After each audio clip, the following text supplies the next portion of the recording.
Hello. അമ്മേ, ഞാനങ്ങ് വരുവാ കേട്ടാ. എനിക്കിവിടെ നിൽക്കാനൊന്നും പറ്റത്തില്ല.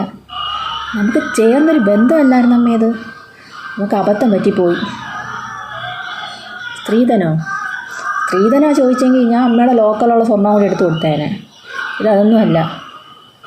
പിന്നെയാ എന്നോട് പറയുവാ ഇനി മുതൽ ഞാനാണ് ഈ വീട് നോക്കണ്ടേന്ന്. മാത്രമല്ല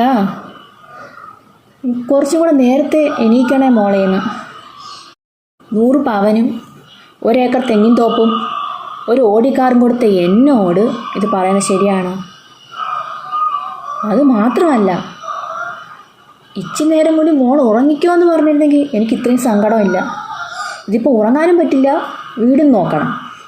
എന്തായാലും എന്നെക്കൊണ്ട് പറ്റില്ലമ്മേ, ഞാൻ വരുവാ. പിന്നെ അച്ഛനോട് പറഞ്ഞേക്ക് ഇന്ന് തന്നെ വക്കീലിനെ പോയി കാണണമെന്ന് കേട്ടാ. പിന്നെ കൊടുത്ത സ്വർണവും പ്രമാണവും ഞാൻ അടുത്ത് ബാഗിൽ വെച്ചിട്ടുണ്ട്. അടുത്ത കല്യാണത്തിന് വേണ്ടി വരുമല്ലോ. അപ്പോൾ ശരി. പിന്നെ ഇച്ചിരി ചിക്കനും കരിമീനൊക്കെ ഫ്രൈ ചെയ്ത് വെച്ചേക്ക്. ഞാനിപ്പം എത്തും കേട്ടാ.